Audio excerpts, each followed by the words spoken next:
The latest global emissions data for 2025 has just been released, and it confirms something worrying. Humanity just set a new record for greenhouse gas emissions. But when you look deeper into the numbers, the story becomes a lot more intricate. Because hidden inside the data are some surprising signals about where the global energy system might finally be starting to change. Each month, I break down the latest dataset from the Climate Trace project, which uses satellite and AI to track emissions across the planet. And in this video, we'll look at 3 things together. Why emissions reached a new high in 2025, which countries are driving the increase, and where new technologies are starting to slow the growth.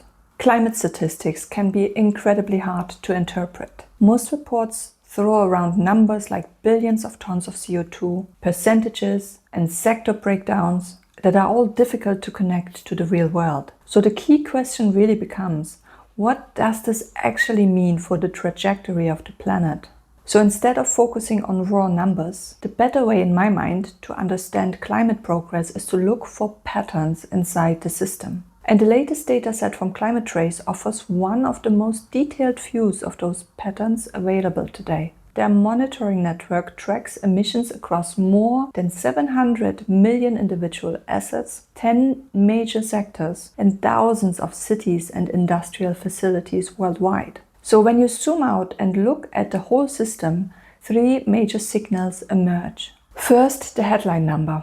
In 2025, global emissions reached 60.63 billion tons of CO2 equivalent. This is about 303 million tons higher than the previous year. Methane emissions also hit a new record, rising 1.03% to 412.6 million tons.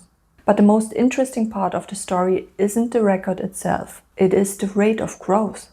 Between 2015 and 2023, global emissions increased by about 1.1% per year on average. Over the past 2 years, that growth has slowed to around 0.5% annually. In other words, emissions are still rising, but the speed of the increase is beginning to slow. It's a bit like a car that is still moving forward, but the driver has finally taken the foot off the accelerator. And the global picture is really a combination of many national trends. The 2 largest emitters in the world remain China and the United States. In 2025, emissions in both countries increased slightly, but the growth in China has slowed down dramatically.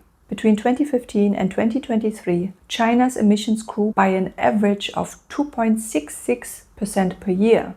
In 2025, they increased by just 0.28%, the smallest rise recorded in the Climate Trace dataset. Meanwhile, Russia recorded the largest national increase in emissions. On the other side of the ledger, India actually recorded the largest drop in emissions globally. These mixed trends show that the global emission story isn't a single trajectory. Instead, it's a patchwork of transitions happening at different speeds around the world. And when you break the data down by sector, the picture becomes even more revealing. The power sector remains the largest source of global emissions and is responsible for about 26% of the total. But in 2025, emissions from electricity generation actually declined slightly by 0.13%. And that decline was driven largely by changes in the power systems of China and India, where renewable energy deployment is starting to offset fossil fuel generation. Meanwhile, the biggest increase in emissions came from fossil fuel operations, particularly oil and gas production, which rose by 4.1% globally. Much of that increase came from expanded production in Russia, along with growth in Kazakhstan, Saudi Arabia, and Brazil. Transportation emissions also continue to rise globally, but even here there are early signs of change. In Nordic countries like Norway, Sweden, and Denmark, road transport emissions have actually declined over the last decade. One of the main reasons is the rapid adoption of electric vehicles. In Norway, for example, 96% of new car sales in 2025 were electric. So what does all of this mean? The 2025 emissions data tells us 2 things at the same time. First, the world is still increasing its total greenhouse gas emission. But second, the rate of growth is slowing, and some sectors, particularly electricity generation and transport in certain regions, are beginning to shift. Climate change is often portrayed as a story of sudden breakthroughs or catastrophic failures. But in reality, it's more often a story of slow structural change across enormous systems. And the data from 2025 suggests that those changes may finally be starting to appear. So if you want to see more content like this, please like and subscribe. And as always, thank you for joining me today, and see you again soon.